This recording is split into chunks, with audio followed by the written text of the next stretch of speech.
Loyalty is rare, redemption is even rarer.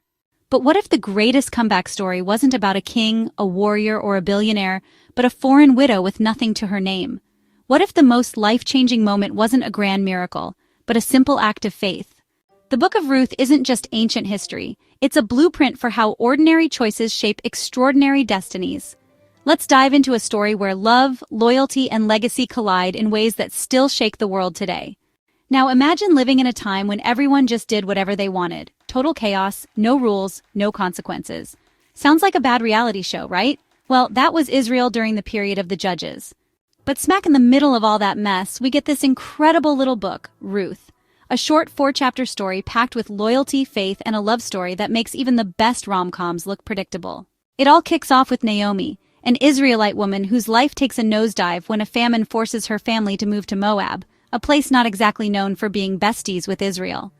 Things go from bad to worse when her husband and both her sons die, leaving her and her Moabite daughters-in-law Ruth and Orpah completely vulnerable.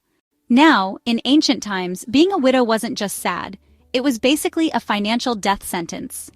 Naomi, hearing that Bethlehem's famine has ended, decides to go back home and tells her daughters-in-law to stay in Moab and remarry. Orpah tearfully takes the out, and let's be honest, we would have too.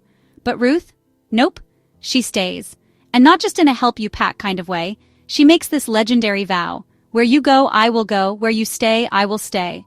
Your people will be my people, and your God, my God.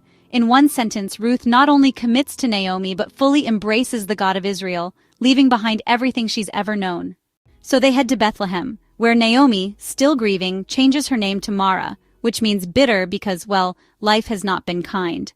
Meanwhile, Ruth, being the MVP she is, goes straight to work, gathering leftover grain in the fields, an ancient welfare system that allowed the poor to collect scraps after harvesters had passed. And, in a not-so-coincidental twist, she ends up in the field of Boaz, a wealthy, kind-hearted landowner who also happens to be a relative of Naomi's late husband. Boaz notices Ruth's hard work and integrity, so he makes sure she gets extra grain and isn't harassed by the other workers. Basically a biblical version of, I got you.